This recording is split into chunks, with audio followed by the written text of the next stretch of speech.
Good morning. आज कक्षा 7 की गणित की कक्षा में हम लोग देखेंगे चाप का अंशमाप।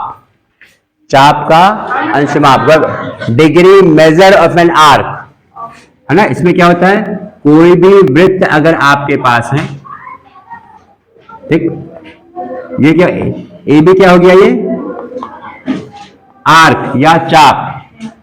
ए बी क्या है, ये चाप या कह सकते हैं आर्क, ठीक है। और ये हो गया मान लीजिए केंद्र, ठीक।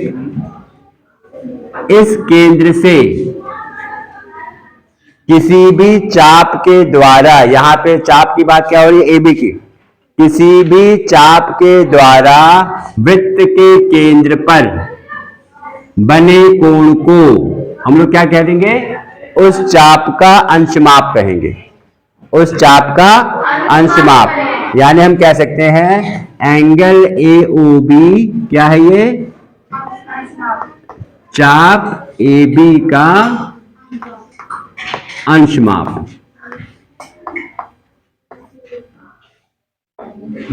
ठीक है। चाप ए बी का अंशमाप। ए बी कैसा चाप है, लघु चाप।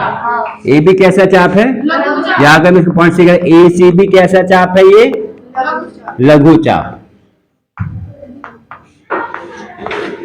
सही है। अब हम कह रहे हैं ए डी बी कैसा चाप है, ए डी बी कैसा चाप है, ये दीर्घ चाप। इसके द्वारा बना कोण क्या हो जाएगा, ये एंगल ए बी हो जाएगा। ये कैसा कोण होगा, ये कैसा कोण होगा, ये बृहद कोण होगा, ये या रिफ्लेक्स एंगल,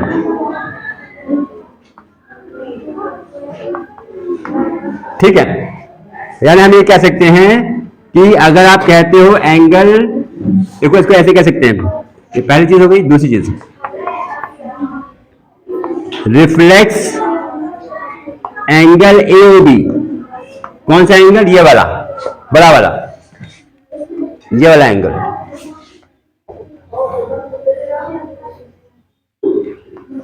ठीक।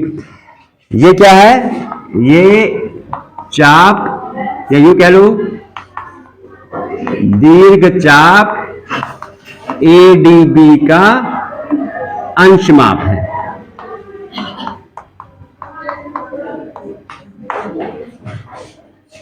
अंशमाप समझ में आ गया है।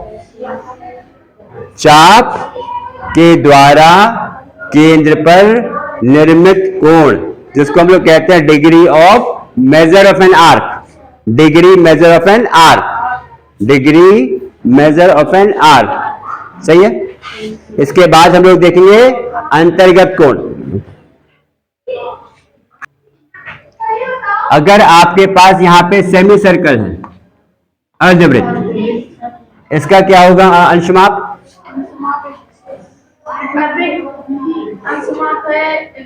180। हमने क्या कहा है, मान लो अगर ये चाप पी क्यू है बेटा, ये चाप पूरा पी क्यू है, इसके द्वारा केंद्र पर कितने कोण बनेगा, भाई सीधी लाइन है ये, चाहे ये देखोगे तो भी ये 180 डिग्री है, या ये देखो तो ये भी आपके पास 180 डिग्री है ना। तो अर्धवृत्त का अंशमाप 180 डिग्री होता है।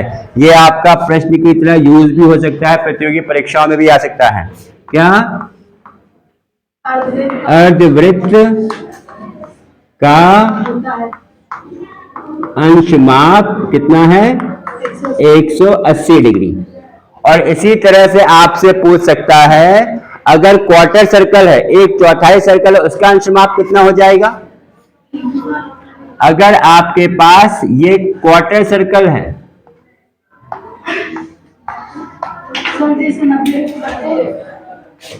भाई इसमें आर क्या हो जाएगा, ये आर्क हो गया आपके पास, ये चाप हो जाएगा ऐसे। इस चाप से कितने कोण बन रहा है केंद्र पर, 90 डिग्री का। यानी अगर आपके पास क्वार्टर सर्कल है, उसका अंशमाप 90 डिग्री। ठीक है, चलिए ठीक है, ओके।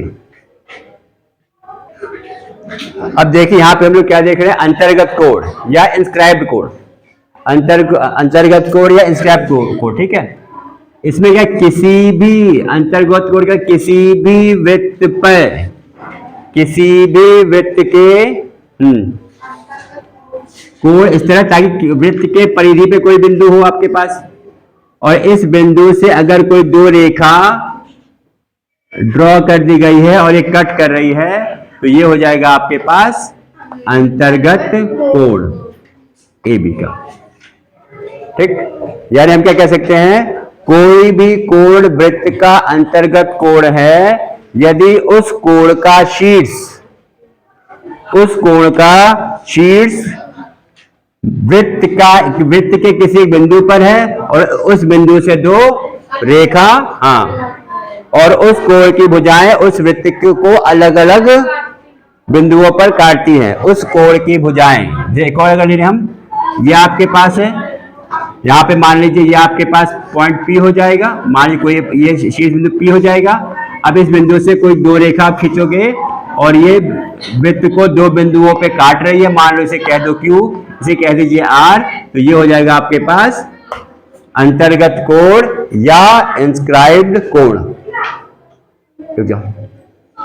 ठीक है, ये हो जाएगा आपके पास अंतर्गत कोण या इंस्क्राइब्ड कोण। ठीक है, अब एक मिनट रुक जाओ, अब आगे बढ़ा जाए। देखो यहां पे अगर मैं इस शीट से ऐसे खींच दूं, यहां पे ये पॉइंट X है मान लो, ये भी अंतर्गत कोण हो जाएगा। सही है, यानी हम क्या कह सकते हैं यहाँ पे, एंगल ACB अंतर्गत कोण, एंगल BCX, ये आपके पास हमने पॉइंट माना है, ये वाला पॉइंट क्या है, X, यानी जो ये पॉइंट आपके पास X, ये भी क्या है, अंतर्गत कोण है। शीर्ष तो C ही आपके पास है। अब इससे दो रेखा इस तरह खींची गई है, एक ये B पे कट हो रही है, कि आपके पास X पे कट हो रही है, यानी ये भी क्या हो जाएगा आपके पास, अंतर्गत कोण। ठीक, तो हमने अभी यहाँ पे हमने क्या देखा, एक देखा अंशमाप। अंशमाप में क्या देखा था, अंशमाप में क्या देखा था, कोई भी अगर चाप है उसके द्वारा बनाया गया केंद्र पर कोण, वो हो गया अंशमाप, उस आर्क का, उस चाप का अंशमाप। इसके बाद क्या देखा, किसी भी वृत्त में कोई भी पॉइंट आपने लिया है, मान लीजिए ये आपका D है, और इसके शीर्ष से दो रेखा खींच दोगे तो ये बन जाएगा आपके पास अंतर्गत कोण। जैसे यहाँ पे कह दो एंगल PDQ, ये हो गया आपके पास अंतर्गत कोण। इसके बाद हम लोग, इसके बाद अगले लेक्चर में, अगली क्लास में हम लोग बहुत ही महत्वपूर्ण थ्योरम के बारे में डिस्कस करेंगे, जो कि क्लास 10th में भी है। जो भी थ्योरम बताई जा रही है, इसके पहले क्या बताया गया था, angle in a semi circle is a right angle, किसी भी वृत्त के व्यास के द्वारा अर्धवृत्त पर किसी भी बिंदु पर बना कोण वो 90 डिग्री होता है संपूर्ण। एक ये वाला हो गया थ्योरम। दूसरा क्या थ्योरम है, जो अब आगे बताऊंगा, वो भी आपको बड़ी कक्षाओं में मिलेगा और उस पर आधारित प्रश्न आपके पास प्रतियोगी परीक्षाएं में भी आते हैं। फिर हम लोग मिलेंगे अगली क्लास में अगले टॉपिक के साथ। धन्यवाद।